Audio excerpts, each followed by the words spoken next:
welcome to the channel. So today I'm doing a sort of a revamp on this Nissan Elgrand behind me. Customer just wants it tidying up as much as possible.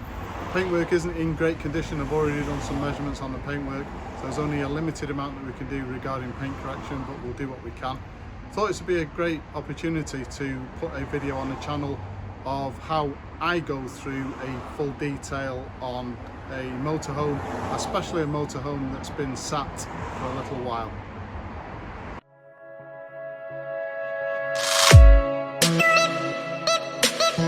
Right, so a little bit about the vehicle. This is a 2005 Nissan Elgrand, a Japanese import. I think this is the Autotech rider version of it. These are real hidden gems. If you don't know anything about these vehicles, go online, have a look at them. The kit level on these particular vans is unbelievable. Relatively good value for money, although they have gone up in price quite significantly in the past couple of years, but so has everything else. So I've already started this detail. I'll just go through some of the points in this video on what I look out for. As I said, I just think it's a good opportunity to have a look at my methods regarding a vehicle that's been stood for quite a long time. Right, so what I always find best with a vehicle like this is you do a full pH balanced snow foam application. While that's on the vehicle, start to tidy up some of the creases or seams, because with a vehicle like this, been stood for a while, you get a lot of moss, tree sap, all embedded in those creases, which obviously needs to come out. Once we've taken the snow foam off, and then go through a more detailed approach, starting at the top of the vehicle, working my way down. So the section of the roof, if it's got a liftable roof like this, lift the roof first, go all the way around the inside of the roof, lower the roof down, and then every single seam, so where you've got a rubber seam or a silicone seam or just a seam for the bonnet, I use a brush. It's actually a decorator's brush, but a soft bristle brush. Go around all of the seams, so the liftable roof section first, get all those done, then wash that section of the roof, rinse it off, and move down to the next section. So here, for example, in where the glass is, with the brush, get all that done. Once that's done, power wash up at reduced speed, on reduced pressure, and I'll show you that later in the video. Then wash this section and then move down to the next section. And as we move down, we look at where all of the seams and creases are around the electrical charging points, around the lights, especially the windows, the rubber seals on the windows. All those need to do, because you will get an accumulation of moss building in there. And just take a sort of a methodical approach, and that's why I do it in sections, so I don't miss anything.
So here's a good example of why vehicles like this take a methodical approach and take each section of the vehicle as almost like a separate detail.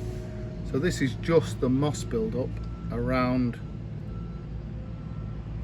the letters. Of course, just with the brush.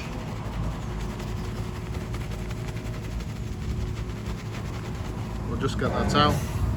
But again, every single aspect of this vehicle needs to be detailed independently to get it as pristine as possible. Right, so we've got the vehicle clean. That's really only the start of the journey.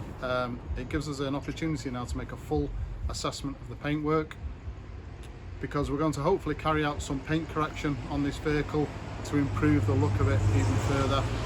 Before we do that, we need to take some important measurements. One is the coating's thickness, or the paint thickness, to assess how much clear coat is left on the vehicle. And then we're also going to use a high intensity inspection light just to see the overall condition. I sound like a broken record on this channel, but I'll say it again: never let anyone carry out any form of paint correction, which means taking microns of clear coat off the vehicle without a full assessment, including paint thickness measurements. If anybody is willing to quote you over the phone for a paint correction, or they come and do the paint correction and don't measure the vehicle at all, or the paint at all, my advice is stay well clear. I have had some horrific sort of horror stories where people have had detailers do a paint correction and they've gone straight through the clear coat. So first important job now, take the paint measurement readings, also obviously with a high intensity light do some inspection, and then really important for me as a professional detailer, log it all down in a paint condition report. And this basically forms a plan of attack, what we can do with regard to each individual panel to get this vehicle looking its best, and at the end of the process that it remains with a decent amount of clear coat, a safe amount of clear coat to still carry on protecting the paint. Right, so let me just show you this. So this is just one of the readings I've got from this particular vehicle. 95.5 microns, and this wasn't staged for this particular video, but that shows that there is literally 4 or 5 microns of clear coat left on average on that particular panel I've just taken those readings from, which means that a medium to aggressive paint correction on that particular panel would definitely go straight through that clear coat. This is why I said it's so important that if you get anybody to do any form of paint correction on your vehicle, make sure that they take some measurements of how much clear coat you've got left. Otherwise, you could end up, as this customer could have ended up, with that clear coat being taken off. And what will happen then is the detailer should realise that they've taken clear coat off, because it's quite obvious. They'll then try and find some form of quick detailer that's got fillers in to cover that panel over in order to get away as soon as possible, leaving the customer basically with the option, the only option they've got available to them, which is a respray. That's why I said it is so important to get somebody in to do paint correction who actually knows what they're doing. And there are plenty of guys out there, and girls, you've just got to find the right one. So now we've taken some paint measurements, I've done an inspection with a high intensity light, I've got the plan of action. So the next thing to do is I'm going to go through a paint correction process where I can, obviously according to the plan that I've just built, and then we'll see how it looks from there. Right, so the next step, before we get the polisher out, we need to mask up any of the vulnerable areas on the vehicle that may be affected by machine polishing. So that's the rubbers, rubber seals around the windows, the lights, just anywhere that could be affected. Again, it's another good point.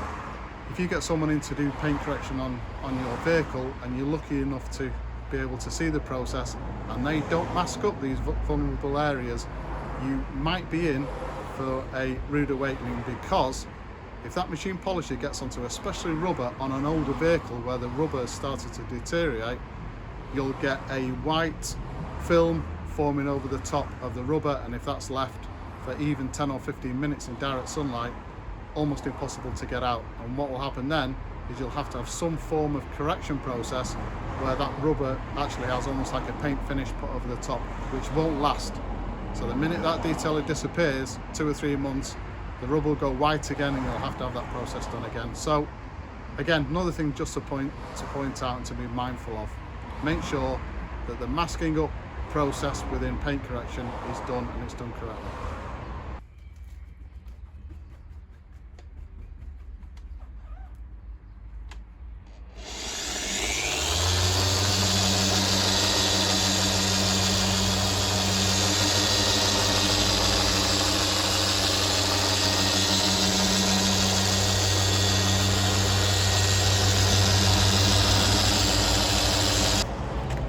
Right, so we've done all the paint correction we can do safely. Vehicle is looking a lot better. The next thing we need to do is an IPA, isopropyl alcohol, wipe down of the entire bodywork to get rid of all of the oils out of the compound, because the final stage for this particular detail is a Fusso Soft99 wax finish.